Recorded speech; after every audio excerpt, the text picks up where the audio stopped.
Tonight, the high-stakes showdown here in Philadelphia between Vice President Kamala Harris and former President Donald Trump. Their first face-to-face meeting in this presidential election, their first face-to-face meeting ever. A historic race for president upended just weeks ago. President Biden withdrawing after his last debate. Donald Trump now up against a new opponent. The candidates separated by the smallest of margins, essentially tied in the polls nationally and in the key battlegrounds, including right here in Pennsylvania, all still very much in play. The ABC News presidential debate starts right now. This is an ABC News special, the most consequential moment of this campaign. Kamala Harris. Together, we will chart a new way forward. Donald Trump. We will soon be a great nation again. Face to face, historic. The ABC News presidential debate. Here now, David Muir and Lindsay Davis. Good evening, I'm David Muir, and thank you for joining us for tonight's ABC News presidential debate. We want to welcome viewers watching on ABC and around the world tonight. Vice President Kamala Harris and President Donald Trump are just moments away from taking the stage in this unprecedented race for president. And I'm Lindsay Davis. Tonight's meeting could be the most consequential event of their campaigns, with Election Day now less than 2 months away. For Vice President Kamala Harris, this is her first debate since President Biden withdrew from the race on July 21st. Of course, that decision followed his debate against President Donald Trump in June. Since then, this race has taken on an entirely new dynamic. And that brings us to the rules of tonight's debate. 90 minutes with 2 commercial breaks. No topics or questions have been shared with the campaigns. The candidates will have 2 minutes to answer questions, and this is the clock. That's what they'll be seeing. 2 minutes for rebuttals and 1 minute for follow-ups, clarifications, or responses. Their microphones will only be turned on when it's their turn to speak. No pre-written notes allowed. There is no audience here tonight in this hall at the National Constitution Center. This is an intimate setting for 2 candidates who have never met. President Trump won the coin toss. He chose to deliver the final closing statement of the evening. Vice President Harris selected the podium to the right. So let's now welcome the candidates to the stage. Vice President Kamala Harris and President Donald Trump.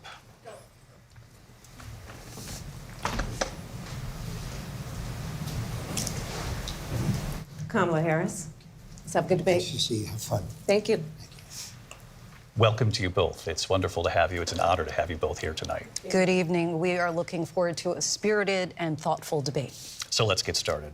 I want to begin tonight with the issue that voters repeatedly say is their #1 issue, and that is the economy and the cost of living in this country. Vice President Harris, you and President Trump were elected 4 years ago, and your opponent on the stage here tonight often asks his supporters, are you better off than you were 4 years ago? When it comes to the economy, do you believe Americans are better off than they were 4 years ago? So I was raised as a middle-class kid, and I am actually the only person on this stage who has a plan that is about lifting up the middle class and working people of America. I believe in the ambition, the aspirations, the dreams of the American people. And that is why I imagine and have actually a plan to build what I call an opportunity economy. Because here's the thing. We know that we have a shortage of homes and housing, and the cost of housing is too expensive for far too many people.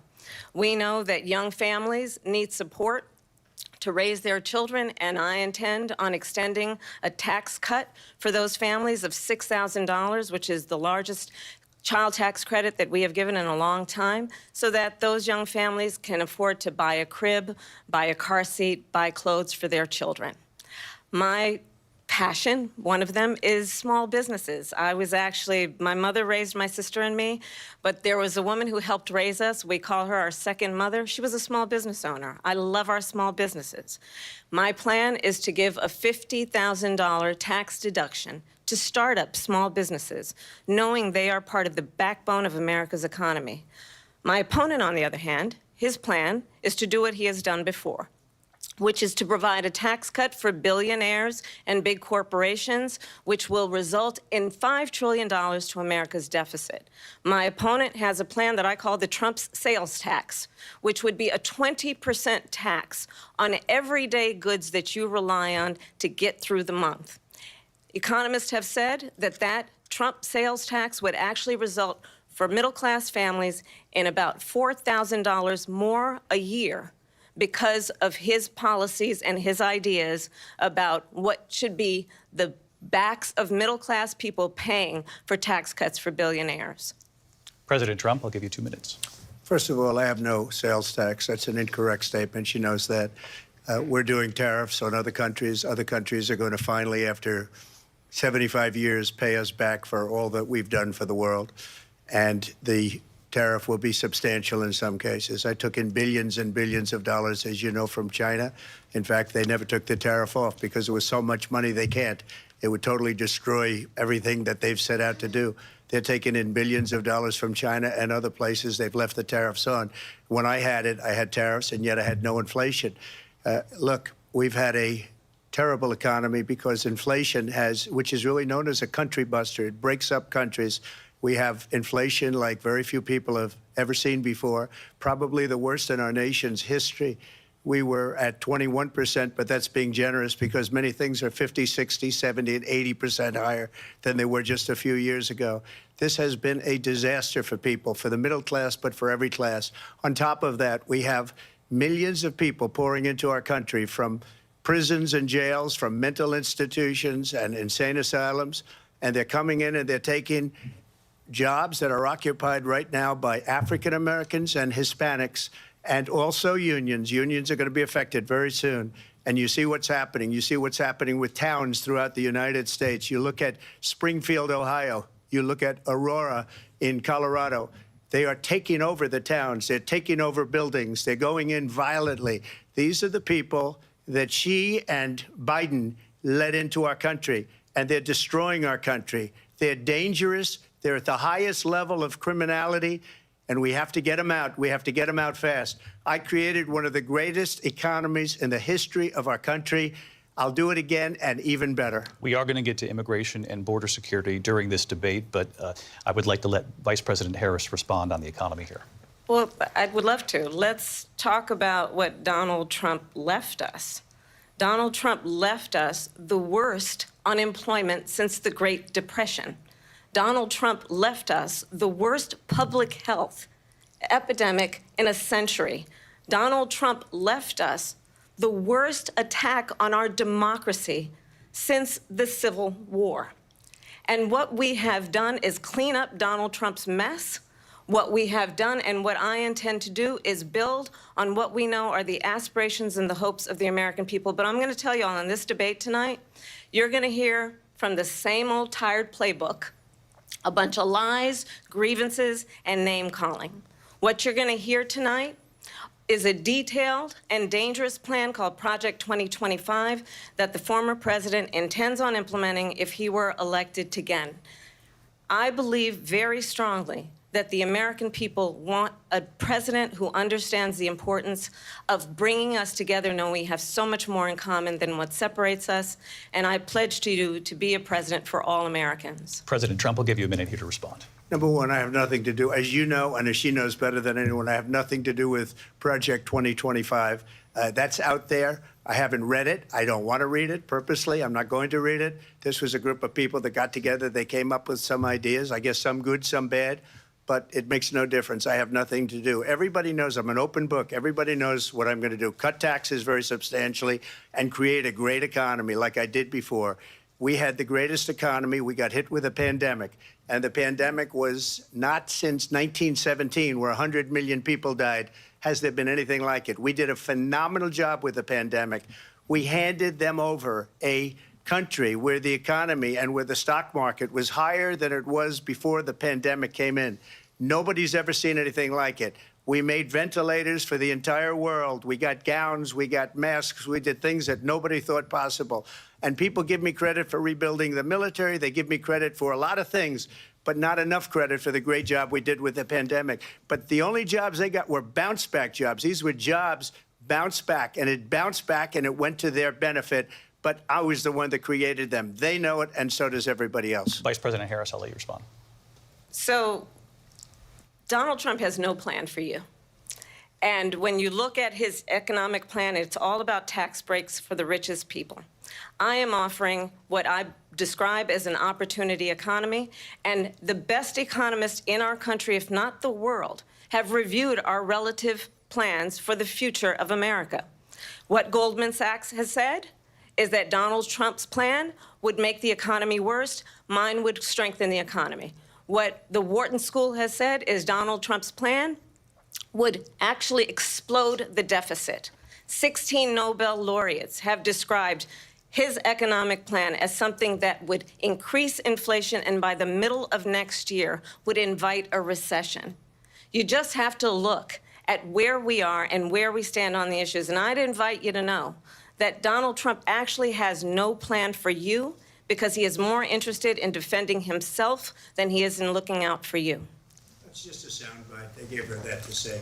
Look, I went to the Wharton School of Finance, and many of those professors, the top professors, think my plan is a brilliant plan. It's a great plan. It's a plan that's going to bring up our worth, our value as a country. It's going to make people want to be able to go and work and create jobs and create a lot of good, solid money for our country. And just to finish off, she doesn't have a plan. She copied Biden's plan, and it's like 4 sentences, like run, spot, run. 4 sentences that are just, oh, we'll try and lower taxes. She doesn't have a plan. Take a look at her plan. She doesn't have a plan. Mr. President, I do want to drill down on something you both brought up.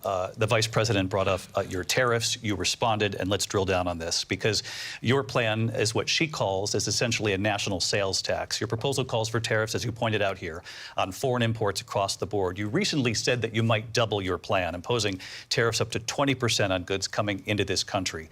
As you know, many economists say that with tariffs at that level, costs are then passed on to the consumer. Vice President Harris has argued it'll mean higher prices on gas, food, clothing, medication, arguing it costs the typical family nearly $4,000 a year. Do you believe Americans can afford higher prices because of tariffs? They're not going to have higher prices. What's going to have, and who's going to have higher prices, is China and all of the countries that have been ripping us off for years. I was the only president ever. China was paying us hundreds of billions of dollars, and so were other countries. And, you know, if she doesn't like them, they should have gone out and they should have immediately cut the tariffs. But those tariffs are there 3.5 years now under their administration. We are going to take in billions of dollars, hundreds of billions of dollars. I had no inflation, virtually no inflation. They had the highest inflation perhaps in the history of our country, because I've never seen a worse period of time. People can't go out and buy cereal or bacon or eggs or anything else. The people of our country are absolutely dying with what they've done. They've destroyed the economy. And all you have to do is look at a poll. The polls say 80 and 85 and even 90% that the Trump economy was great, that their economy was terrible. Vice President Harris, I do want to ask for your response, and you heard what the president said there, because the Biden administration did keep a number of the Trump tariffs in place. So how do you respond? Well, let's be clear that the Trump administration resulted in a trade deficit, one of the highest we've ever seen in the history of America. He invited trade wars. You want to talk about his deal with China? What he ended up doing is, under Donald Trump's presidency, he ended up selling American chips to China to help them improve and modernize their military, basically sold us out, when a policy about China should be in making sure the United States of America wins the competition for the 21st century, which means focusing on the details of what that requires, focusing on relationships with our allies, focusing on investing in American-based technology so that we win the race on AI, on quantum computing, focusing on what we need to do to support America's workforce so that we don't end up having, on the short end of the stick, in terms of workers' rights. But what Donald Trump did, let's talk about this, with COVID, is he actually thanked President Xi for what he did during COVID. Look at his tweet. Thank you, President Xi, exclamation point, when we know that Xi was responsible for lacking and not giving us transparency about the origins of COVID. President Trump, I'll let you respond. First of all, they bought their chips from Taiwan. We hardly make chips anymore because of philosophies like they have and policies like they have. I don't say her because she has no policy. Everything that she believed 3 years ago and 4 years ago is out the window. She's going to my philosophy now. In fact, I was going to send her a MAGA hat. She's gone to my philosophy. But if she ever got elected, she'd change it. And it will be the end of our country. She's a Marxist. Everybody knows she's a Marxist. Her father's a Marxist professor in economics, and he taught her well. But when you look at what she's done to our country, and when you look at these millions and millions of people that are pouring into our country monthly, where it's, I believe, 21 million people, not the 15 that people say, and I think it's a lot higher than the 21. That's bigger than New York State pouring in. And just look at what they're doing to our country. They're criminals. Many of these people coming in are criminals. And that's bad for our economy, too. You know, you mentioned before, we'll talk about immigration later. Well, bad immigration is the worst thing that can happen to our economy. They have, and she has, destroyed our country with policy that's insane. Almost policy that you'd say they have to hate our country. President Trump, thank you. Lindsay? I want to turn to the issue of abortion. President Trump, you've often touted that you were able to kill Roe v. Wade. Last year, you said that you were proud to be the most pro-life president in American history. Then last month, you said that your administration would be great for women and their reproductive rights. In your home state of Florida, you surprised many with regard to your 6-week abortion ban because you initially had said that it was too short. And you said, quote, I'm going to be voting that we need more than 6 weeks. But then the very next day, you reversed course and said you would vote to support the 6-week ban. Vice President Harris says that women shouldn't trust you on the issue of abortion because you've changed your position so many times. Therefore, why should they trust you? Well, the reason I'm doing that vote is because the plan is, as you know, the vote is, they have abortion in the 9th month. They even have, and you can look at the governor of West Virginia, the previous governor of West Virginia, not the current governor, who's doing an excellent job, but the governor before, he said the baby will be born and we will decide what to do with the baby. In other words, we'll execute the baby. And that's why I did that, because that predominates, because they're radical. The Democrats are radical in that. And her vice presidential pick, which I think was a horrible pick, by the way, for our country, because he is really out of it. But her vice presidential pick says abortion in the 9th month is absolutely fine. He also says execution after birth. It's execution, no longer abortion, because the baby is born, is okay. And that's not okay with me, hence the vote. But what I did is something for 52 years. They've been trying to get Roe v. Wade into the states. And through the genius and heart and strength of 6 Supreme Court justices, we were able to do that. Now, I believe in the exceptions for rape, incest, and life of the mother. I believe strongly in it. Ronald Reagan did also. 85% of Republicans do. Exceptions. Very important. But we were able to get it, and now states are voting on it. And for the first time, you're going to see, look, this is an issue that's torn our country apart for 52 years. Every legal scholar, every Democrat, every Republican, liberal, conservative, they all wanted this issue to be brought back to the states where the people could vote. And that's what happened. Now, Ohio, the vote was somewhat liberal. Kansas, the vote was somewhat liberal, much more liberal than people would have thought. But each individual state is voting. It's the vote of the people now. It's not tied up in the federal government. I did a great service in doing it. It took courage to do it. And the Supreme Court had great courage in doing it. And I give tremendous credit to those 6 justices. There is no state in this country where it is legal to kill a baby after it's born. Madam Vice President, I want to get your response to President Trump. Well, as I said, you're going to hear a bunch of lies, and that's not actually a surprising fact. Let's understand how we got here. Donald Trump hand-selected 3 members of the United States Supreme Court with the intention that they would undo the protections of Roe v. Wade. And they did exactly as he intended. And now in over 20 states, there are Trump abortion bans, which make it criminal for a doctor or nurse to provide health care. In one state, it provides prison for life. Trump abortion bans that make no exception even for rape and incest, which understand what that means. A survivor of a crime of violation to their body does not have the right to make a decision about what happens to their body next. That is immoral. And one does not have to abandon their faith or deeply held beliefs to agree. The government, and Donald Trump certainly, should not be telling a woman what to do with her body. I have talked with women around our country. You want to talk about this is what people wanted? Pregnant women who want to carry a pregnancy to term, suffering from a miscarriage, being denied care in an emergency room because the healthcare providers are afraid they might go to jail, and she's bleeding out in a car in the parking lot? She didn't want that. Her husband didn't want that. A 12 or 13-year-old survivor of incest being forced to carry a pregnancy to term? They don't want that. And I pledge to you, when Congress passes a bill to put back in place the protections of Roe v. Wade, as President of the United States, I will proudly sign it into law. But understand, if Donald Trump were to be reelected, he will sign a national abortion ban. Understand, in his Project 2025, there would be a national abortion, a monitor that would be monitoring your pregnancies, your miscarriages. I think the American people believe that certain freedoms, in particular the freedom to make decisions about one's own body, should not be made by the government. Thank you, Vice President Harris. Well, there she goes again. It's a lie.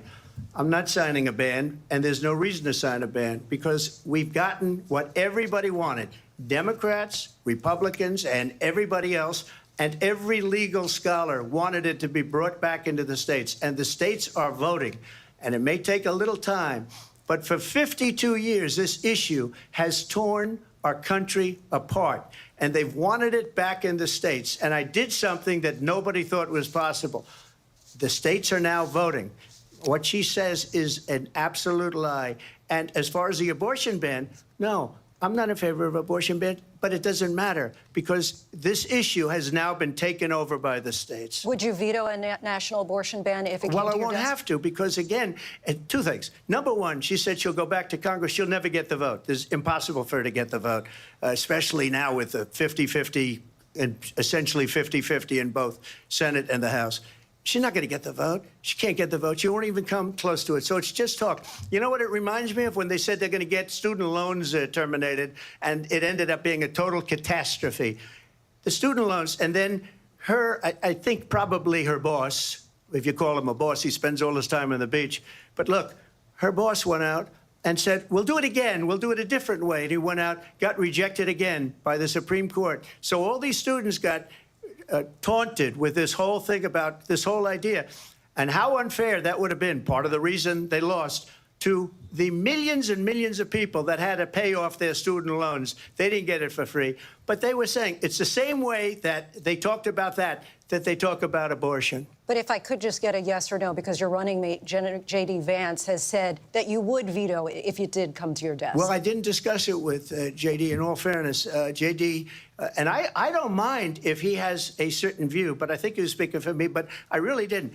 Look, we don't have to discuss it because she'd never be able to get it, just like she couldn't get student loans. They couldn't get student loans. They didn't even come close to getting student loans. They taunted young people and a lot of other people that had loans. They can never get this approved. So it doesn't matter what she says about going to Congress. So wonderful. Let's go to Congress. Do it.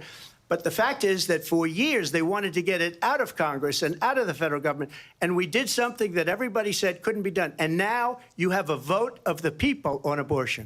Vice President Harris, I want to give you your time to respond, but I do want to ask, would you support any restrictions on a woman's right to an abortion? I absolutely support reinstating the protections of Roe v. Wade. And as you rightly mentioned, nowhere in America is a woman carrying a pregnancy to term and asking for an abortion. That is not happening. It's insulting to the women of America. And understand what has been happening under Donald Trump's abortion bans. Couples who pray and dream of having a family are being denied IVF treatments. What is happening in our country? Working people, working women who are working 1 or 2 jobs, who can barely afford childcare as it is, have to travel to another state to get on a plane sitting next to strangers to go and get the health care she needs. Barely can afford to do it, and what you are putting her through is unconscionable. And the people of America have not, the majority of Americans believe in a woman's right to make decisions about her own body, and that is why in every state where this issue has been on the ballot, in red and blue states both, the people of America have voted for freedom. Vice President Harris, Excuse me, I thank have you. to respond. another lie. It's another lie. I have been a leader on IVF, which is fertilization. The IVF, I have been a leader. In fact, when they got a very negative decision on IVF from the Alabama courts, I saw the people of Alabama and the legislature 2 days later voted it in. I've been a leader on it. They know that, and everybody else knows it. I have been a leader on fertilization, IVF. And the other thing, you should ask, will she allow abortion in the 8th month, 9th month, 7th month? Come on. Okay, would you do that? Why don't you ask her that question? Why don't you answer That's the problem. question? Would you because veto? under Roe v. Wade, Answer the question, would you veto? You could do abortions in the 7th month, the 8th month, the 9th month, not true. and probably after birth. Just look at the governor, former governor of Virginia. The governor of Virginia said, we put the baby aside, and then we determine what we want to do with the baby. President Trump, thank you. We're going to turn now to immigration and border security. We know it's an issue that's important to Republicans, Democrats, voters across the board in this country. Vice President Harris, you were tasked by President Biden with getting to the root causes of migration from Central America. We know that illegal border crossings reached a record high in the Biden administration. This past June, President Biden imposed tough new asylum restrictions. We know the numbers since then have dropped significantly. But my question to you tonight is, why did the administration wait until 6 months before the election to act? And would you have done anything differently from President Biden on this? So I'm the only person on this stage who has prosecuted transnational criminal organizations for the trafficking of guns, drugs, and human beings. And let me say that the United States Congress, including some of the most conservative members of the United States Senate, came up with a border security bill which I supported. And that bill would have put 1,500 more border agents on the border to help those folks who are working there right now overtime trying to do their job. It would have allowed us to stem the flow of fentanyl coming into the United States. I know there are so many families watching tonight who have been personally affected by the surge of fentanyl in our country. That bill would have put more resources to allow us to prosecute transnational criminal organizations for trafficking in guns, drugs, and human beings. But you know what happened to that bill? Donald Trump got on the phone, called up some folks in Congress, and said, kill the bill. And you know why? Because he'd prefer to run on a problem instead of fixing a problem. And understand, this comes at a time where the people of our country actually need a leader who engages in solutions, who actually addresses the problems at hand. But what we have in the former president is someone who would prefer to run on a problem instead of fixing a problem. And I'll tell you something, he's going to talk about immigration a lot tonight, even when it's not the subject that is being raised. And I'm going to actually do something really unusual, and I'm going to invite you to attend one of Donald Trump's rallies, because it's a really interesting thing to watch. You will see during the course of his rallies, he talks about fictional characters like Hannibal Lecter. He will talk about windmills cause cancer. And what you will also notice is that people start leaving his rallies early out of exhaustion and boredom. And I will tell you, the one thing you will not hear him talk about is you. You will not hear him talk about your needs, your dreams, and your desires. And I'll tell you, I believe you deserve a president who actually puts you first, and I pledge to you that I will. Vice President Harris, thank you. President Trump, on that point, I want to get your response. Well, I would like to respond. Let me just ask, though, why did you try to kill that bill, and successfully so? That would have put thousands of additional agents and officers on the border. First, let me respond as to the Please. rallies. She said people start leaving. People don't go to her rallies. There's no reason to go.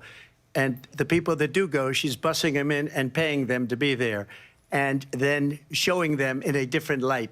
So she can't talk about that. People don't leave my rallies. We have the biggest rallies, the most incredible rallies in the history of politics. That's because people want to take their country back.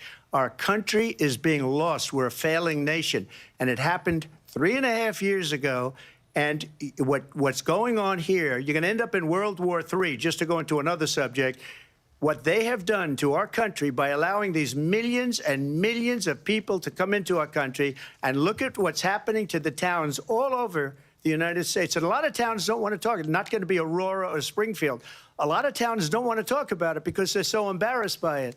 In Springfield, they're eating the dogs, the people that came in. They're eating the cats. They're eating the pets of the people that live there.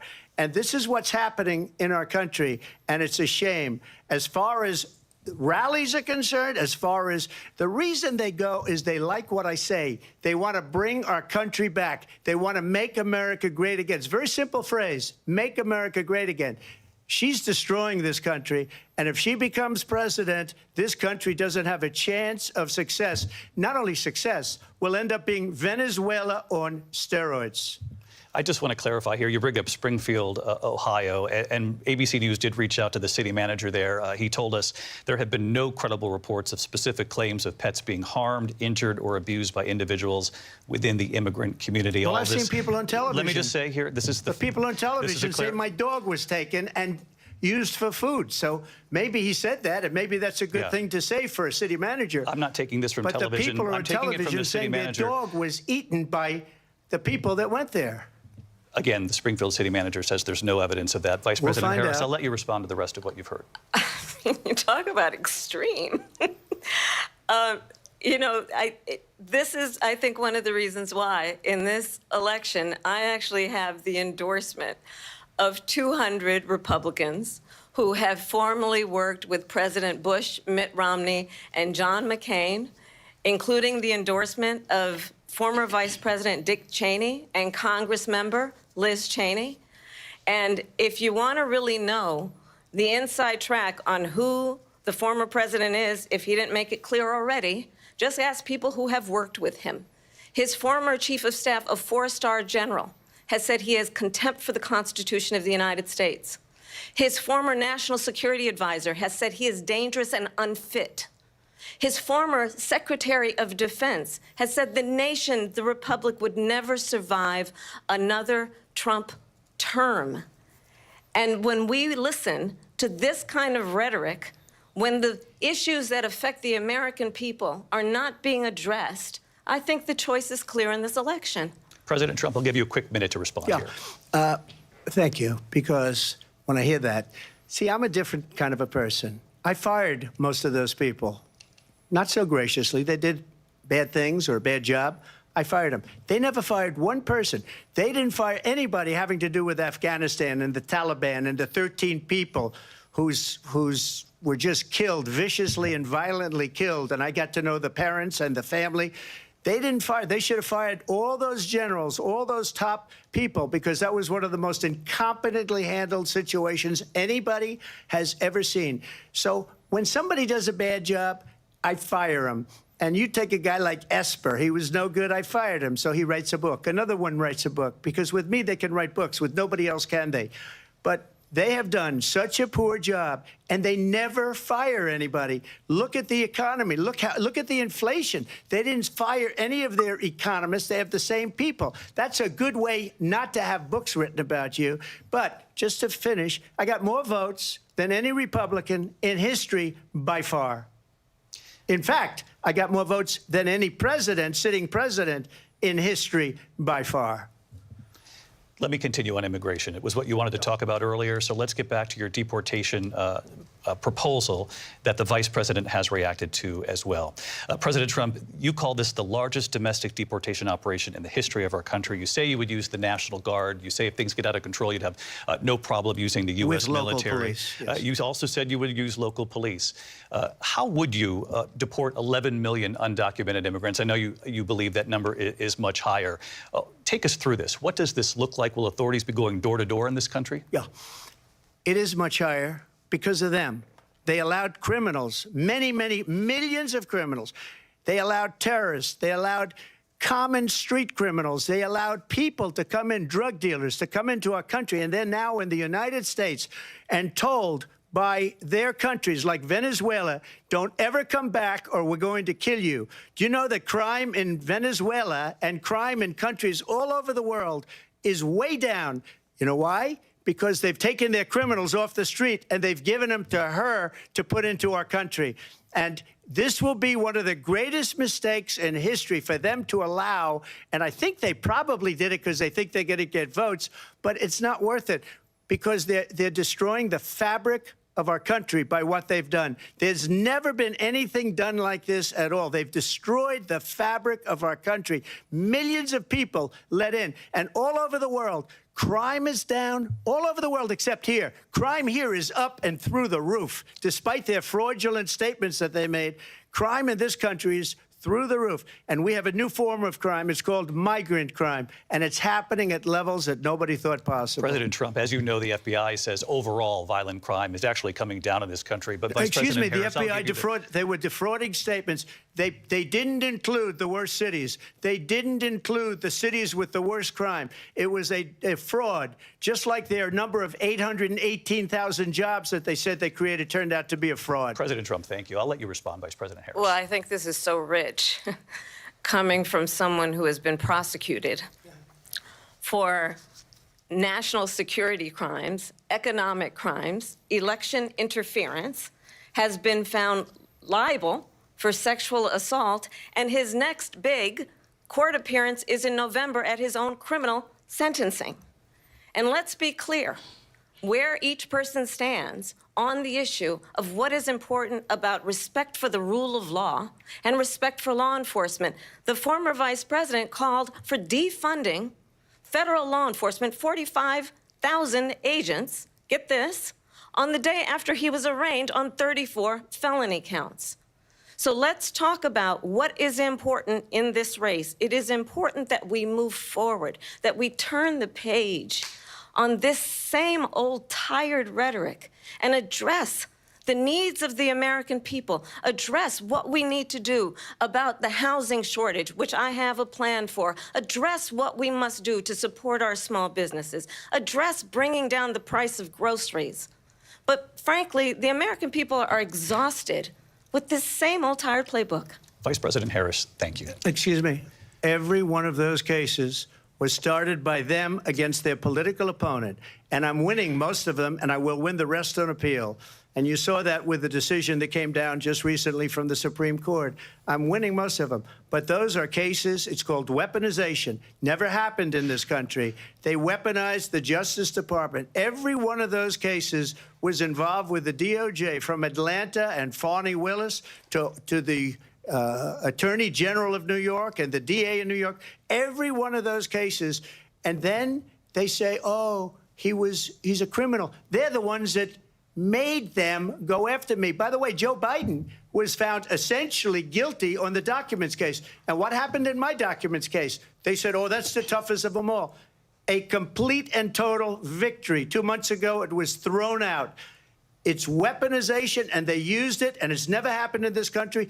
They used it to try and win an election. They're fake cases. President Trump, thank you. A really quick response here, Vice President Harris, on this notion of weaponization of the Justice Department. Well, let's talk about extreme and understand the context in which this election in 2024 is taking place.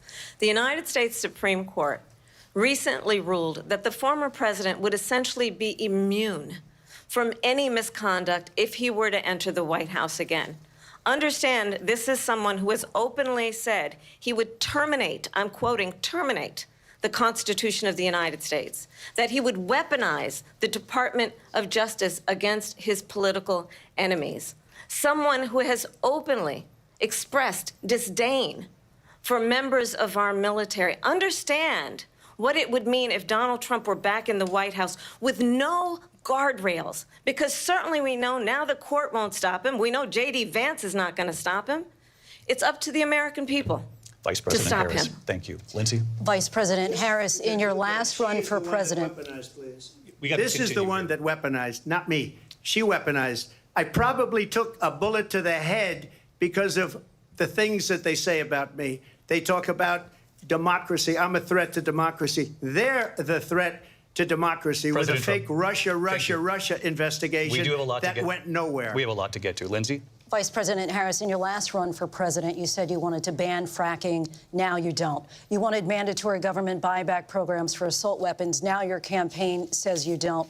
You supported decriminalizing border crossings. Now you're taking a harder line. I know you say that your values have not changed. So then why have so many of your policy positions changed? So my values have not changed, and I'm going to discuss every at least every point that you've made. But in particular, let's talk about fracking because we're here in Pennsylvania. I made that very clear in 2020.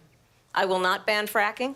I have not banned fracking as Vice President of the United States. And in fact, I was the tie-breaking vote on the Inflation Reduction Act, which opened new leases for fracking.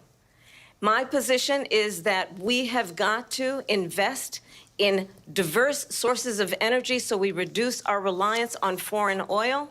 We have had the largest increase in domestic oil production in history because of an approach that recognizes that we cannot over-rely on foreign oil. As it relates to my values, let me tell you, I grew up a middle-class kid raised by a hardworking mother who worked and saved and was able to buy our first home when I was a teenager. The values I bring to the importance of home ownership, knowing not everybody got handed $400 million on a silver platter and then filed bankruptcy 6 times, is a value that I bring to my work to say we are going to work with the private sector and home builders to increase 3 million homes, increase by 3 million homes by the end of my first term. My work that is related to having a friend when I was in high school who was sexually assaulted by her stepfather. And my focus then on protecting women and children from violent crime is based on a value that is deeply grounded in the importance of standing up for those who are most vulnerable.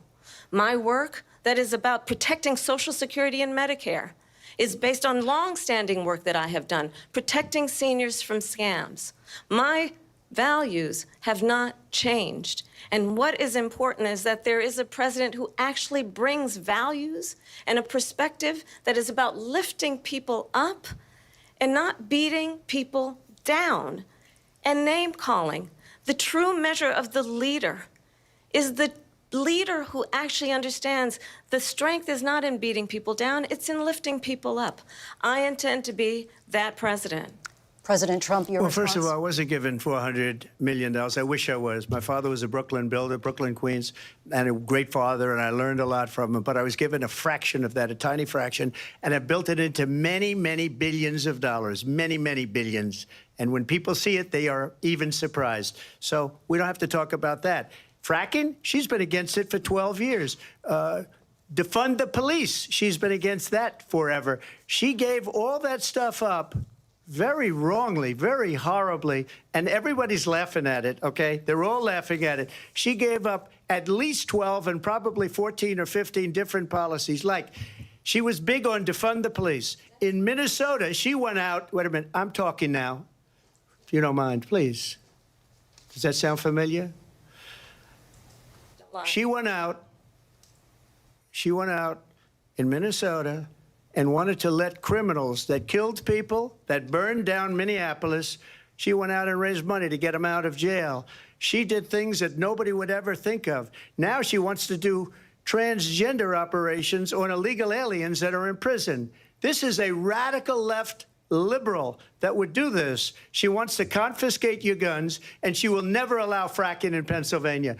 If she won the election, fracking in Pennsylvania will end on day one. Just to finish, one thing so important in my opinion. So I got the oil business going like nobody has ever done before.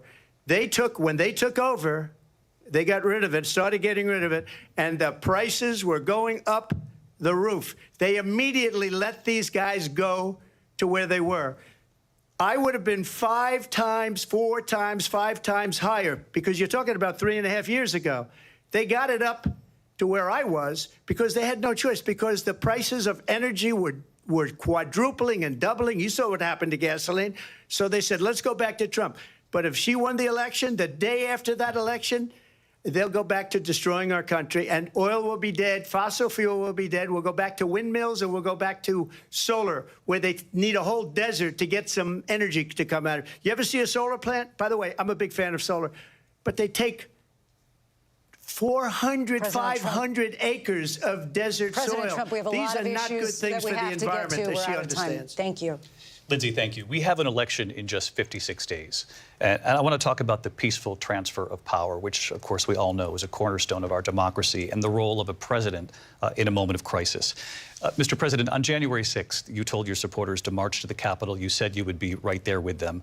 The country and the world saw what played out at the Capitol that day, the officers coming under attack. Aides in the West Wing say you watched it unfold on television off the Oval Office. You did send out tweets, but it was more than 2 hours before you sent out that video message telling your supporters to go home.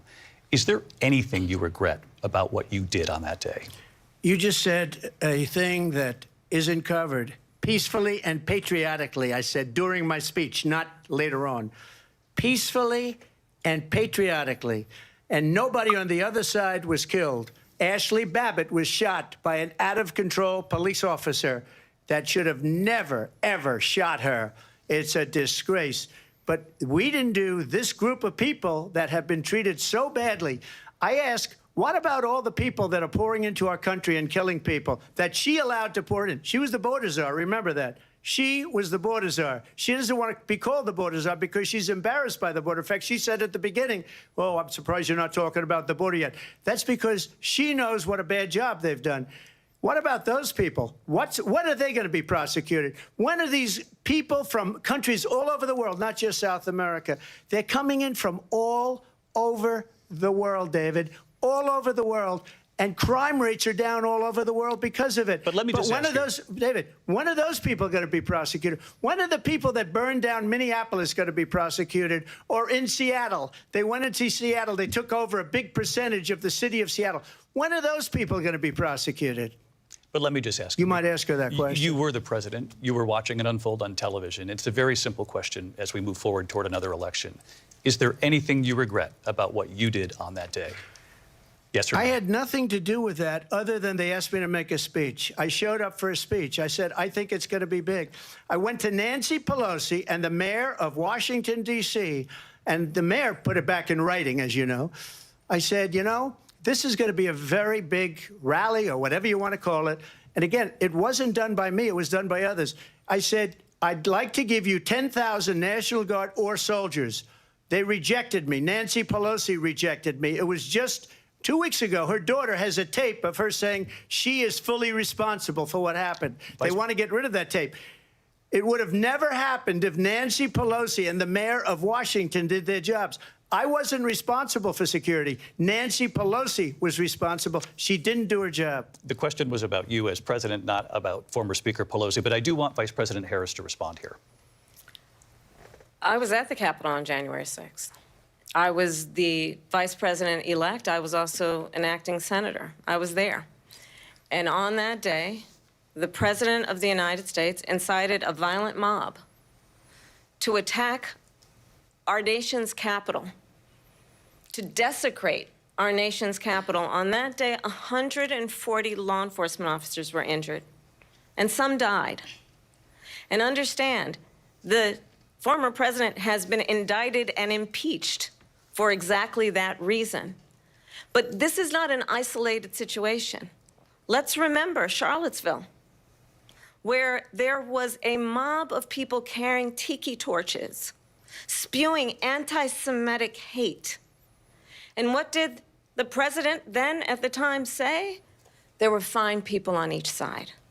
Let's remember that when it came to the Proud Boys, a militia, the president said, the former president said, stand back and stand by. So for everyone watching who remembers what January 6th was, I say we don't have to go back. Let's not go back. We're not going back. It's time to turn the page. And if that was a bridge too far for you, well, there is a place in our campaign for you to stand for country, to stand for our democracy, to stand for rule of law, and to end the chaos, and to end the approach that is about attacking the foundations of our democracy because you don't like the outcome. And be clear on that point. Donald Trump, the candidate, has said in this election there will be a bloodbath if this and the outcome of this election is not to his liking. Let's turn the page on this. Let's not go back. Let's chart a course for the future and not go backwards to the past. Let me just follow up here. It was a different term, and it was a term that related to energy because they have destroyed our energy business. That was where bloodbath was. Also, on Charlottesville, that story has been, as you would say, debunked. Laura Ingraham, Sean Hannity, Jesse, all of these people, they covered it. If they go an extra sentence, they will see it was perfect. It was debunked in almost every newspaper, but they still bring it up, just like they bring 2025 up. They bring all of this stuff up. I ask you this. You talk about the Capitol. Why are we allowing these millions of people to come through on the southern border? How come she's not doing anything? And I'll tell you what I would do, and I would be very proud to do it. I would say we would both leave this debate right now. I'd like to see her go down to Washington, D.C. during this debate because we're wasting a lot of time. Go down to, because she's been so bad, it's so ridiculous. Go down to Washington, D.C. and let her sign a bill to close up the border because they have the right to do it. They don't need bills. They have the right to do it. The President of the United States, you'll get him out of bed. You'll wake him up at 4 o'clock in the afternoon. You'll say, come on down to the office. Let's sign a bill. If he signs a bill that the border is closed, all he has to do is say it to the Border Patrol, who are phenomenal. If they do that, the border is closed. Mr. Those President, people are killing many people, unlike J6. We talked immigration here tonight. I do want to focus on this next issue to both of you because it really brings us this into focus, truth in these times that we're living in. Mr. President, for 3.5 years after you lost the 2020 election, you repeatedly falsely claimed that you won, many times saying you won in a landslide. In the past couple of weeks leading up to this debate, you have said, quote, you lost by a whisker, that you, quote, didn't quite make it, that you came up a little bit short. I said that? Are you now acknowledging that you lost in 2020? No, I don't acknowledge that at all. But I you said did that say sarcastically. That. You know that. It was said, oh, we lost by a whisker. That was said sarcastically. Look, there's so much proof. All you have to do is look at it. And they should have sent it back to the legislatures for approval. I got almost 75 million votes, the most votes any sitting president has ever gotten. I was told if I got 63, which was what I got in 2016, you can't be beaten. The election, people should never be thinking about it. An election is fraudulent. We need two things. We need walls, and we have to have it. We have to have borders, and we have to have good elections. Our elections are bad. And a lot of these illegal immigrants coming in, they're trying to get them to vote. They can't even speak English. They don't even know what country they're in practically. And these people are trying to get them to vote. And that's why they're allowing them to come into our country. I did watch all of these pieces of video. I didn't detect the sarcasm, lost by a whisker. We didn't quite make it. And we should just point out here as clarification, and you know this, you and your allies, 60 cases in front of many judges, many of them Republican. No judge looked at it. And said they there was said no we didn't have widespread standing. fraud. That's the other thing. They said we didn't have standing, a technicality. Can you imagine a system where a person in an election doesn't have standing? The President of the United States doesn't have standing. That's how we lost. If you look at the facts, and I'd love to have you'll do a special on it. I'll show you Georgia, and I'll show you Wisconsin, and I'll show you Pennsylvania, and I'll show you. We have so many facts and statistics, but you know what? That doesn't matter because we have to solve the problem that we have right now. That's old news. And the problem that we have right now is we have a nation in decline, and they have put it into decline. We have a nation that is dying, David. Mr. President, thank you. Vice President Harris, you heard the president there tonight. He said he didn't say that he lost by a whisker. So he still believes he did not lose the election that was won by President Biden and yourself.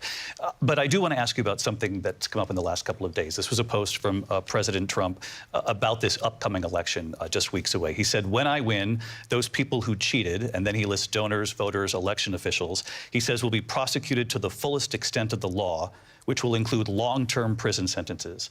One of your campaign's top lawyers responded saying, we won't let Donald Trump intimidate us. We won't let him suppress the vote.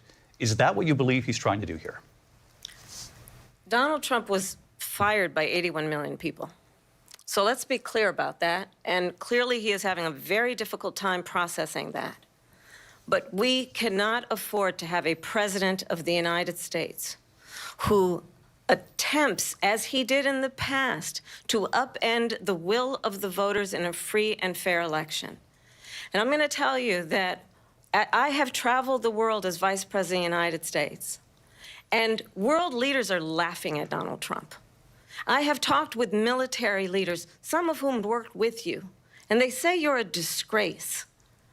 And when you then talk in this way in a presidential debate and deny what over and over again are court cases you have lost because you did, in fact, lose that election, it leads one to believe that perhaps we do not have in the candidate to my right the temperament or the ability to not be confused about fact.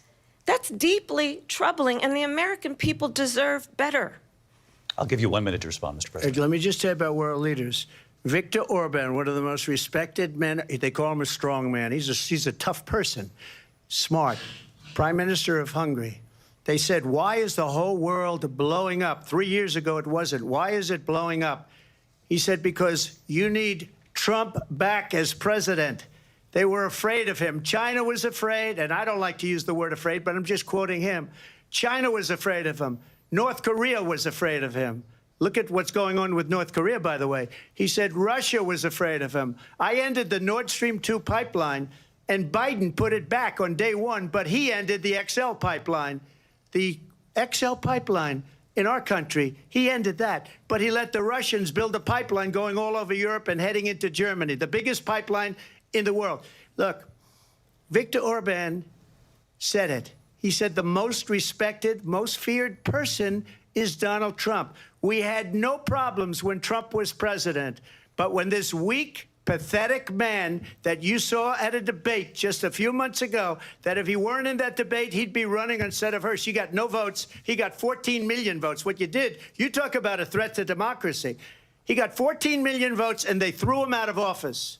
And you know what? I'll give you a little secret. He hates her. He can't stand her. But he got 14 million votes. They threw him out. She got 0 votes. And when she ran, she was the first one to leave because she failed. And now she's running. I don't understand it, but I'm okay with it because your time is up. I think we're going to do very well. We've got a lot more to get to. Turning now to the Israel-Hamas war and the hostages who are still being held, Americans among them. Vice President Harris, in December, you said, quote, Israel has a right to defend itself, but you added, quote, it matters how, saying international humanitarian law must be respected. Israel must do more to protect innocent civilians. You said that 9 months ago. Now an estimated 40,000 Palestinians are dead. Nearly 100 hostages remain. Just last week, Prime Minister Benjamin Netanyahu said there's not a deal in the making. President Biden has not been able to break through the stalemate. How would you do it? Well, let's understand how we got here. On October 7, Hamas, a terrorist organization, slaughtered 1,200 Israelis. Many of them young people who were simply attending a concert. Women were horribly raped. And so absolutely, I said then, I say now, Israel has a right to defend itself. We would. And how it does so matters. Because it is also true, far too many innocent Palestinians have been killed. Children, mothers. What we know is that this war must end. It must end immediately, and the way it will end is we need a ceasefire deal and we need the hostages out.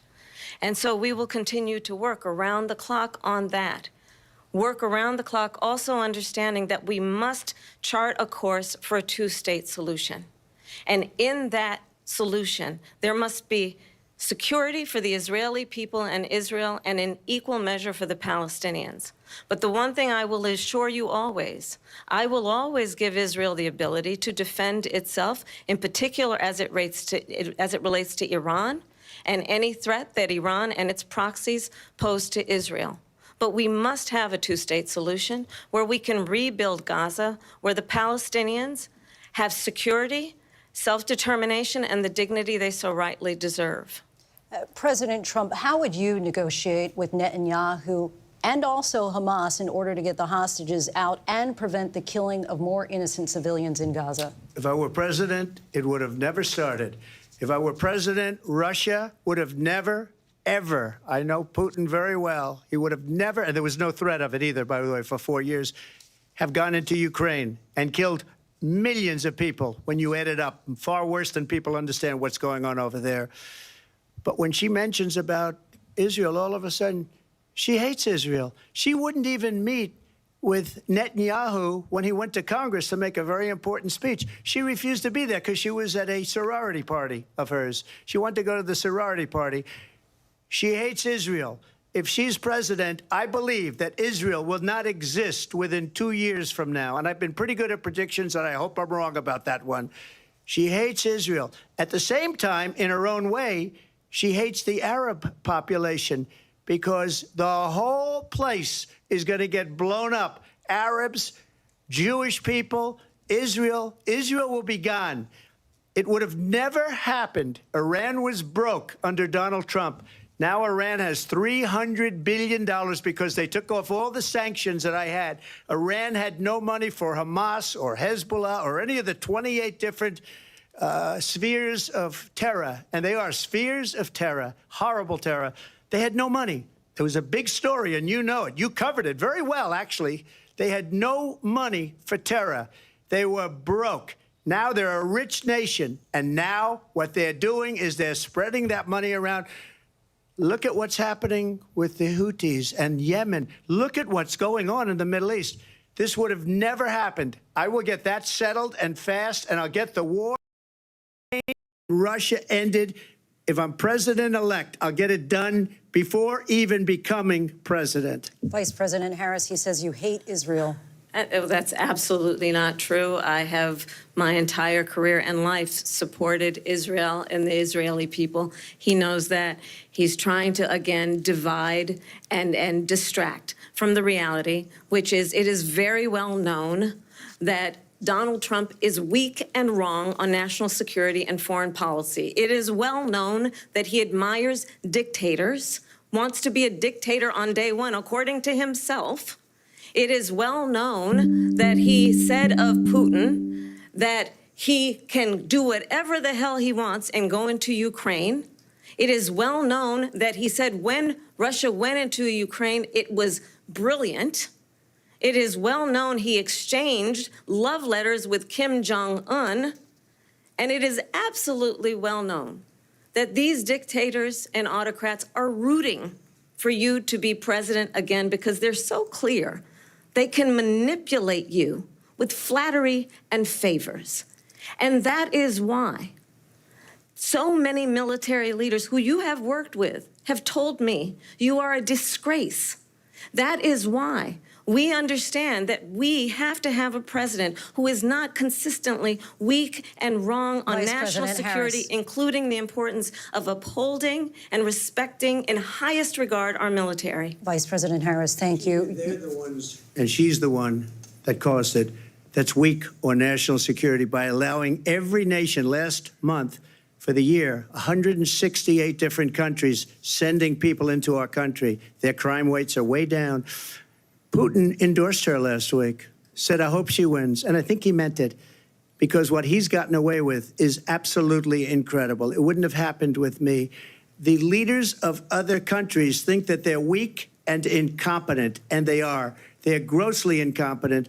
And I just ask one question. Why does Biden go in and kill the Keystone Pipeline and approve the single biggest deal that Russia's ever made, Nord Stream 2, the biggest pipeline anywhere in the world going to Germany and all over Europe? Because they're weak and they're ineffective. And Biden, by the way, President gets paid Trump, a lot of money. Thank you. We have a lot of issues to get to. We'll be right back with much more of this historic ABC News presidential debate from the National Constitution Center right here in Philadelphia. Back in a moment.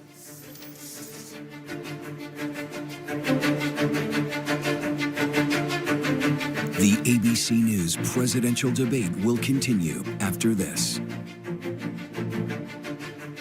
Live from the National Constitution Center in Philadelphia, Pennsylvania. Here again, David Muir and Lindsay Davis. Welcome back to this historic ABC News presidential debate tonight. We're going to continue here, and I want to turn to the war in Ukraine. We're now 2.5 years into this conflict. Mr. President, it has been the position of the Biden administration that we must defend Ukraine from Russia, from Vladimir Putin, to defend their sovereignty, their democracy, that it's in America's best interest to do so, arguing that if Putin wins, he may be emboldened to move even further into other countries. You have said you would solve this war in 24 hours. You said so just before the break tonight. How exactly would you do that? And I want to ask you a very simple question tonight. Do you want Ukraine to win this war? I want the war to stop. I want to save lives that are being uselessly, people being killed by the millions. It's the millions. It's so much worse than the numbers that you're getting, which are fake numbers. Look, we're in for 250 billion or more because they don't ask Europe, which is a much bigger beneficiary to getting this thing done than we are. They're in for $150 billion less because Biden and you don't have the courage to ask Europe like I did with NATO. They paid billions and billions, hundreds of billions of dollars when I said, either you pay up or we're not going to protect you anymore. So that's maybe one of the reasons they don't like me as much as they like weak people. But you take a look at what's happening. We're in for 250 to 275 billion. They're into 100 to 150. They should be forced to equalize. With that being said, I want to get the war settled. I know Zelensky very well, and I know Putin very well. I have a good relationship, and they respect your president, okay? They respect me. They don't respect Biden. How would you respect him? Why? For what reason? He hasn't even made a phone call in 2 years to Putin, hasn't spoken to anybody. They don't even try and get it. That is a war that's dying to be settled. I will get it settled before I even become president. If I win, when I'm president-elect, and what I'll do is I'll speak to one, I'll speak to the other, I'll get them together. That war would have never happened. And in fact, when I saw Putin after I left, unfortunately left because our country has gone to hell. But after I left, when I saw him building up soldiers, he did it after I left, I said, oh, he must be negotiating. It must be a good, strong point of negotiation. Well, it wasn't, because Biden had no idea how to talk to him. He had no idea how to stop it. And now you have millions of people dead, and it's only getting worse, and it could lead to World War III. Don't kid yourself, David. We're playing with World War III, and we have a president that we don't even know if he's... Where is our president? We don't even know if he's a president. And just to clarify they here... They threw him out of a campaign like a dog. We don't even know. Is he our president? But we have a president, Mr. President, that doesn't know he's alive. Your time is up. Just to clarify in the question, do you believe it's in the U.S. best interests for Ukraine to win this war, yes or no? I think it's the U.S. best interest to get this war finished and just get it done. All right. Negotiate a deal, because we have to stop all of these human lives from being destroyed. I want to take this to Vice President Harris. I want to get your thoughts on support for Ukraine in this moment, but also as Commander-in-Chief, if elected, how would you deal with Vladimir Putin, and would it be any different from what we're seeing from President Biden? Well, first of all, it's important to remind the former president, you're not running against Joe Biden, you're running against me. I believe the reason that Donald Trump says that this war would be over within 24 hours is because he would just give it up. And that's not who we are as Americans. Let's understand what happened here. I actually met with Zelensky a few days before Russia invaded, tried through force to change territorial boundaries, to defy one of the most important international rules and norms, which is the importance of sovereignty and territorial integrity. And I met with President Zelensky. I shared with him American intelligence about how he could defend himself.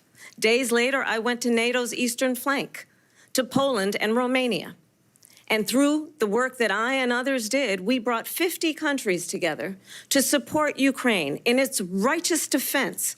And because of our support, because of the air defense, the ammunition, the artillery, the javelins, the Abrams tanks that we have provided, Ukraine stands as an independent and free country. If Donald Trump were president, Putin would be sitting in Kyiv right now. And understand what that would mean, because Putin's agenda is not just about Ukraine.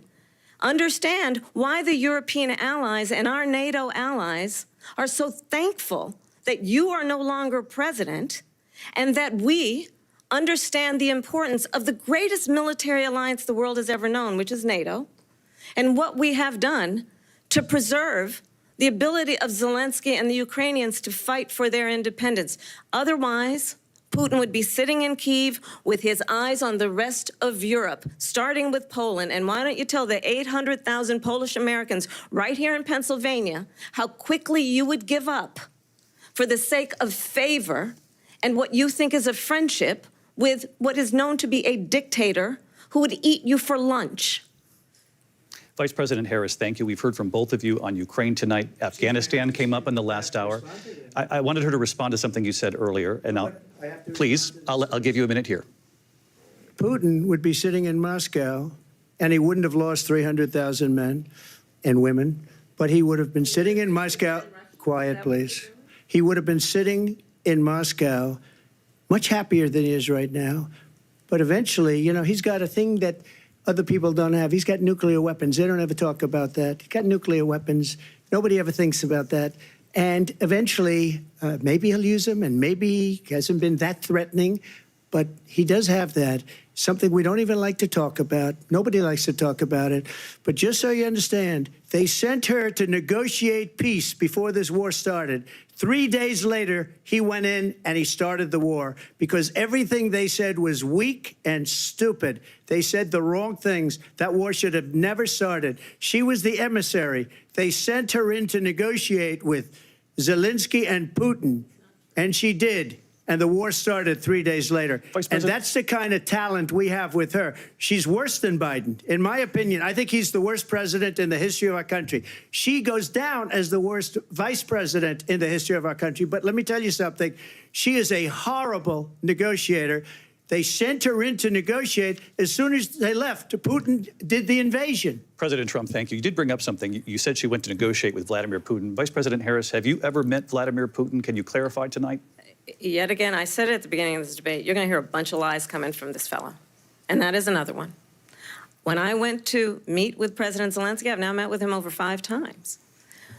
The reality is it has been about standing as America always should, as a leader upholding international rules and norms, as a leader who shows strength, understanding that the alliances we have around the world are dependent on our ability to look out for our friends and not favor our enemies because you adore strong men instead of caring about democracy. And that is very much what is at stake here. The President of the United States is commander-in-chief. And the American people have a right to rely on a president who understands the significance of America's role and responsibility in terms of ensuring that there is stability and ensuring we stand up for our principles and not sell them for the benefit of personal flattery. We've talked about Ukraine and Vladimir Putin. I do want to talk about Afghanistan. It came up in the first hour of this debate.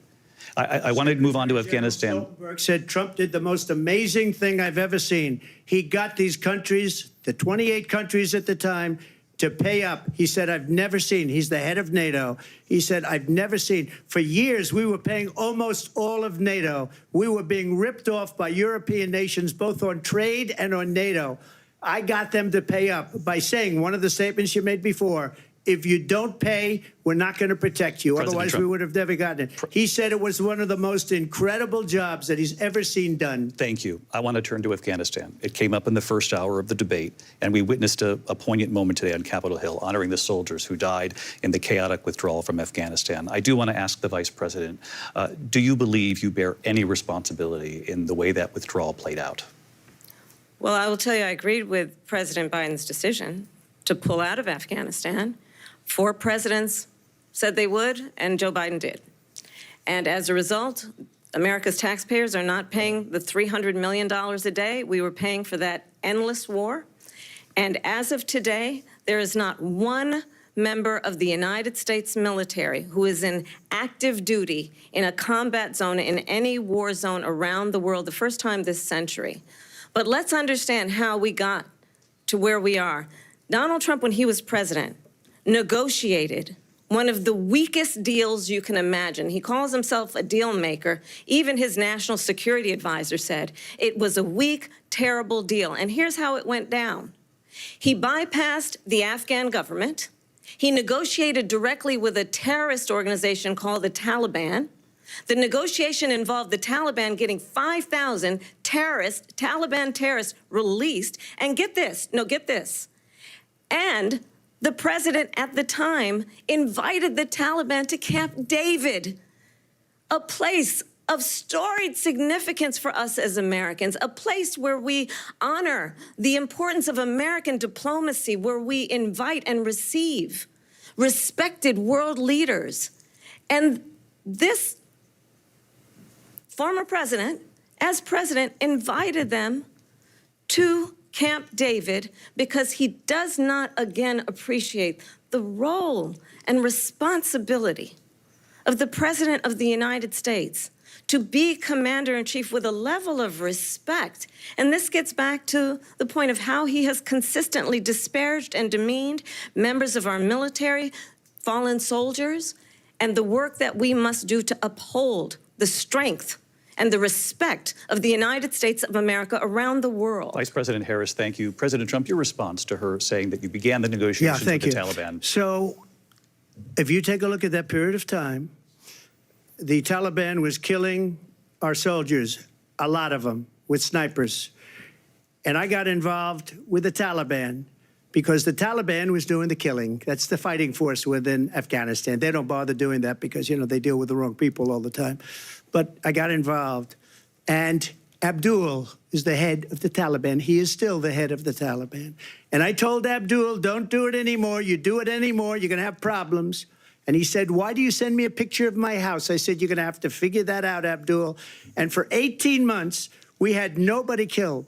We did have an agreement negotiated by Mike Pompeo. It was a very good agreement. The reason it was good, it was we were getting out. We would have been out faster than them, but we wouldn't have lost the soldiers. We wouldn't have left many Americans behind, and we wouldn't have left $85 billion worth of brand new, beautiful military equipment behind. And just to finish, they blew it. The agreement said you have to do this, and they didn't do it. They didn't do it. The agreement was terminated by us because they didn't do what they were supposed to do. I want to move on. And these people did the worst withdrawal, and in my opinion, the most embarrassing moment in the history of our country. And by the way, that's why Russia attacked Ukraine, because they saw how incompetent she and her boss are. President Trump, thank you. I want to move on now to race and politics in this country. Mr. President, you recently said of Vice President Harris, quote, I didn't know she was black until a number of years ago when she happened to turn black, and now she wants to be known as black. I want to ask a bigger picture question here tonight. Why do you believe it's appropriate to weigh in on the racial identity of your opponent? I don't, and I don't care. I don't care what she is. I don't care. You make a big deal out of something. I couldn't care less. Whatever she wants to be is okay with me. But those were your words, so I'm asking. I don't know. I mean, all I can say is I read where she was not black, that she put out, and I'll say that. And then I read that she was black, and that's okay. Either one was okay with me. That's up to her. That's up to her. Vice President Harris, your thoughts on this? I think it's, I mean, honestly, I think it's a tragedy that we have someone who wants to be president who has consistently, over the course of his career, attempted to use race to divide the American people. You know, I do believe that the vast majority of us know that we have so much more in common than what separates us, and we don't want this kind of approach that is just constantly trying to divide us, and especially by race. And let's remember how Donald Trump started. He was land, he owned buildings, and he was investigated because he refused to rent property to black families. Let's remember, this is the same individual who took out a full-page ad in the New York Times calling for the execution of 5 young black and Latino boys who were innocent, the Central Park 5. Took out a full-page ad calling for their execution. This is the same individual who spread birther lies about the first black president of the United States. And I think the American people want better than that, want better than this, want someone who understands, as I do, I travel our country. We see in each other a friend. We see in each other a neighbor. We don't want a leader who is constantly trying to have Americans point their fingers at each other. I meet with people all the time who tell me Can we please just have discourse about how we're going to invest in the aspirations and the ambitions and the dreams of the American people? Knowing that regardless of people's color or the language their grandmother speaks, we all have the same dreams and aspirations and want a president who invests in those, not in hate and division. Vice President Harris, thank you. Lindsay? President Trump, this is now your third time. This is the most divisive presidency in the history of our country. There's never been anything like it. They're destroying our country, and they come up with things like what she just said. Going back many, many years, when a lot of people, including Mayor Bloomberg, agreed with me on the Central Park Five, they admitted, they said, they pled guilty. And I said, well, if they pled guilty, they badly hurt a person, killed a person ultimately. And if they pled guilty, then they pled, we're not guilty. But this is a person that has to stretch back years, 40, 50 years ago, because there's nothing now. I built one of the greatest economies in the history of the world, and I'm going to build it again. It's going to be bigger, better, and stronger. But they're destroying our economy. They have no idea what a good economy is. Their oil policies, every single policy. And remember this, she is Biden. You know, she's trying to get away from Biden. I don't know the gentleman, she says. She is Biden. The worst inflation we've ever had, a horrible economy because inflation has made it so bad, and she can't get away with that. Thank you. Your time is up, I Lindsay. want to respond to that, though. I want to just respond briefly.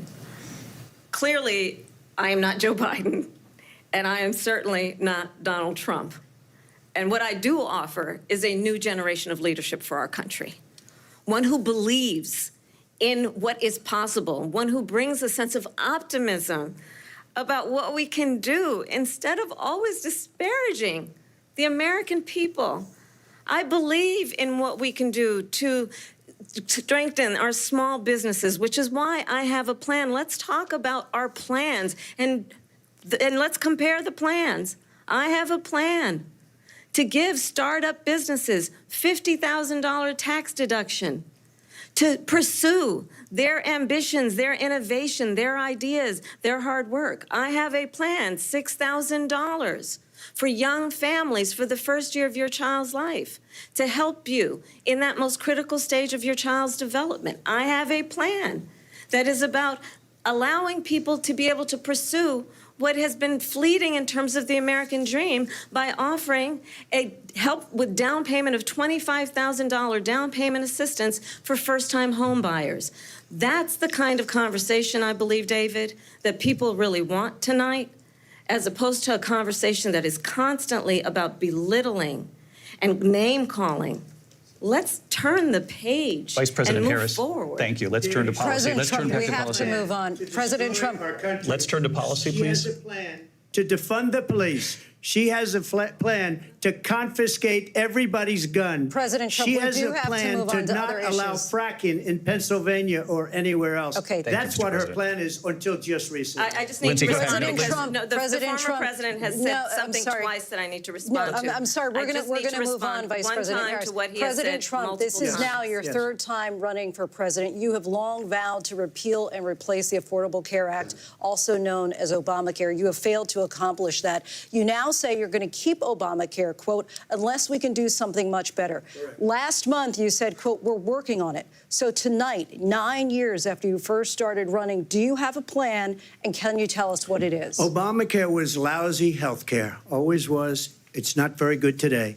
And what I said, that if we come up with something, and we are working on things, we're going to do it and we're going to replace it. But remember this, I inherited Obamacare because Democrats wouldn't change it. They wouldn't vote for it. They were unanimous. They wouldn't vote to change it. If they would have done that, we would have had a much better plan than Obamacare. But the Democrats came up. They wouldn't vote for it. I had a choice to make when I was president. Do I save it and make it as good as it can be, never going to be great, or do I let it rot? And I felt I had an obligation, even though politically it would have been good to just let it rot and let it go away. I decided, and I told my people, the top people, and they're very good people. I have a lot of good people in that administration. We read about the bad ones. We had some real bad ones, too, and so do they. They have really bad ones. The difference is they don't get rid of them. But let me just explain. I had a choice to make. Do I save it and make it as good as it can be, or do I let it rot? And I saved it. I did the right thing. But it's still never going to be great, and it's too expensive for people. And what we will do is we're looking at different plans. If we can come up with a plan that's going to cost our people, our population, less money and be better health care than Obamacare, then I would absolutely do it. But until then, I'd run it as good as it can be run. So just a yes or no, you still do not have a plan? I have concepts of a plan. I'm not president right now. But if we come up with something, I would only change it if we come up with something that's better and less expensive. And there are concepts and options we have to do that. And you'll be hearing about it in the not-too-distant future. Vice President Harris, in 2017, you supported Bernie Sanders' proposal to do away with private insurance and create a government-run healthcare system.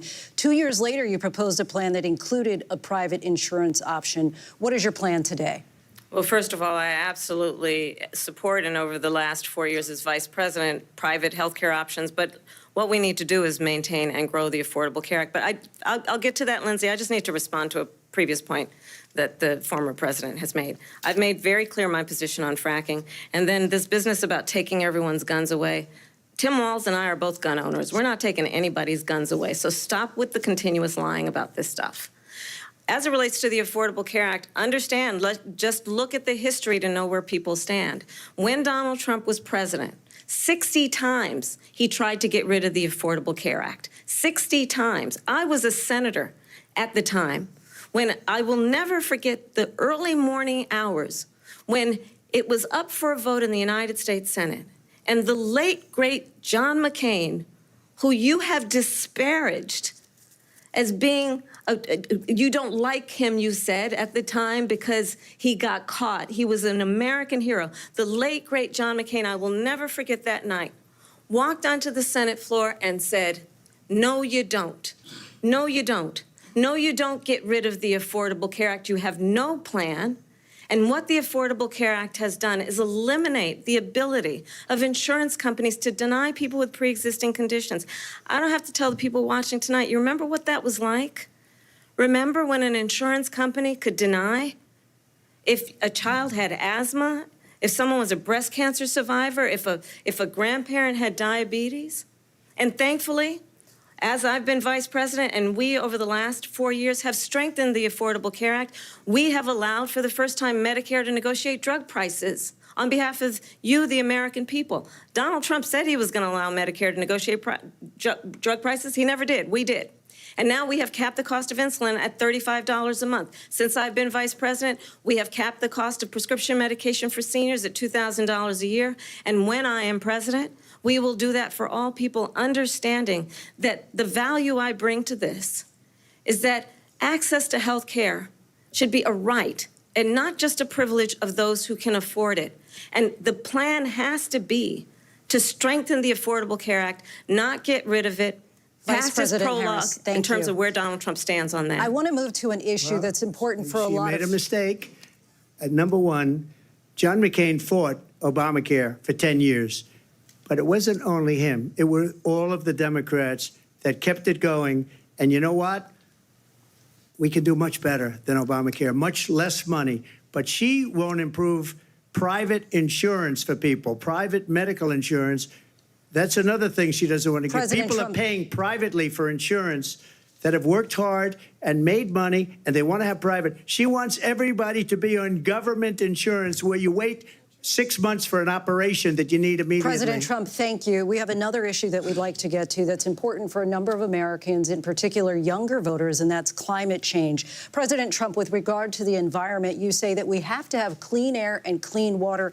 Vice President Harris, you call climate change an existential threat. The question to you both tonight is, what would you do to fight climate change? And Vice President Harris, we'll start with you. 1 minute for you each. Well, the former president had said that climate change is a hoax. And what we know is that it is very real. You ask anyone who lives in a state who has experienced these extreme weather occurrences, who now is either being denied home insurance or it's being jacked up. You ask anybody who has been the victim of what that means in terms of losing their home, having nowhere to go. We know that we can actually deal with this issue. The young people of America care deeply about this issue. And I am proud that as Vice President over the last 4 years, we have invested $1 trillion in a clean energy economy while we have also increased domestic gas production to historic levels. We have created over 800,000 new manufacturing jobs while I have been Vice President. We have invested in clean energy to the point that we are opening up factories around the world. Donald Trump said he was going to create manufacturing jobs. He lost manufacturing jobs. And I'm also proud to have the endorsement of the United Auto Workers and Sean Fain, who also know that part of building a clean energy economy includes investing in American-made products, American automobiles. It includes growing what we can do around American manufacturing and opening up auto plants, not closing them like happened under Donald Trump. Vice President Harris, thank you. That didn't happen under Donald Trump. Let me just tell you, they lost 10,000 manufacturing jobs this last month. It's going, they're all leaving. They're building big auto plants in Mexico, in many cases owned by China. They're building these massive plants, and they think they're going to sell their cars into the United States because of these people. What they have given to China is unbelievable. But we're not going to let that. We'll put tariffs on those cars so they can't come into our country, because they will kill the United Auto Workers and any auto worker, whether it's in Detroit or South Carolina or any other place. What they've done to business and manufacturing in this country is horrible. We have nothing because they refuse. You know, Biden doesn't go after people because supposedly China paid him millions of dollars. He's afraid to do it. Between him and his son, they get all this money from Ukraine. They get all this money from all of these different countries. And then you wonder, why is he so loyal to this one, that one, Ukraine, China? Why is he? Why did he get $3.5 million from the mayor of Moscow's wife? Why did she pay him $3.5 million? This is a crooked administration, and they're selling our country down the tubes. President Trump, thank you. Thank you. We'll be right back with closing statements from both of our candidates. An historic night, this ABC News presidential debate from Philadelphia. Back in a moment.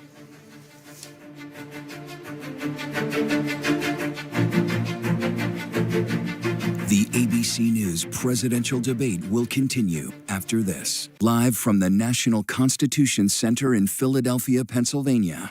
Here again, David Muir and Lindsay Davis. Welcome back tonight. The time has come for closing statements. And Vice President Harris, we begin with you. So I think you've heard tonight two very different visions for our country. One that is focused on the future, and the other that is focused on the past, and an attempt to take us backward. But we're not going back. And I do believe that the American people know we all have so much more in common than what separates us. And we can chart a new way forward. And a vision of that includes having a plan, understanding the aspirations, the dreams, the hopes, the ambition of the American people, which is why I intend to create an opportunity economy, investing in small businesses, in new families, in what we can do around protecting seniors, what we can do that is about giving hardworking folks a break and bringing down the cost of living. I believe in what we can do together that is about sustaining America's standing in the world and ensuring that we have the respect that we so rightly deserve, including respecting our military and ensuring we have the most lethal fighting force in the world. I will be a president that will protect our fundamental rights and freedoms, including the right of a woman to make decisions about her own body and not have her government tell her what to do. I'll tell you, I started my career as a prosecutor. I was a DA, I was an attorney general, a United States senator, and now vice president. I've only had one client, the people. And I'll tell you, as a prosecutor, I never asked a victim or a witness, are you a Republican or a Democrat? The only thing I ever asked them, are you okay? And that's the kind of president we need right now. Someone who cares about you and is not putting themselves first. I intend to be a president for all Americans and focus on what we can do over the next 10 and 20 years to build back up our country by investing right now in you, the American people. Vice President Harris, thank you. President Trump? So she just started by saying she's going to do this, she's going to do that, she's going to do all these wonderful things. Why hasn't she done it? She's been there for 3.5 years. They've had 3.5 years to fix the border. They've had 3.5 years to create jobs and all the things we talked about. Why hasn't she done it? She should leave right now, go down to that beautiful White House, go to the Capitol, get everyone together and do the things you want to do, but you haven't done it and you won't do it because you believe in things that the American people don't believe in. You believe in things like we're not going to frack. We're not going to take fossil fuel. We're not going to do things that are going to make this country strong, whether you like it or not. Germany tried that, and within 1 year, they were back to building normal energy plants. We're not ready for it. We can't sacrifice our country for the sake of bad vision. But I just ask one simple question. Why didn't she do it? We're a failing nation.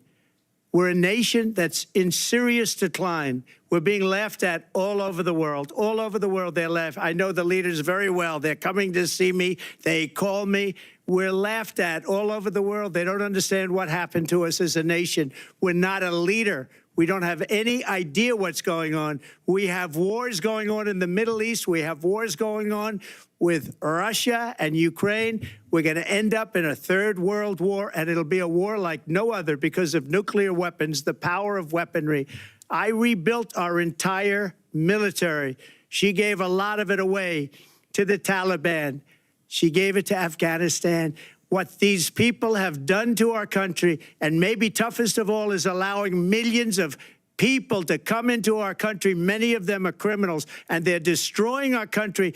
The worst president, the worst vice president in the history of our country. President Trump, thank you. And that is our ABC News presidential debate from here in Philadelphia at the National Constitution Center.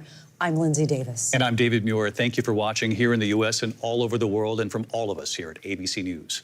Good night. Thank you very much.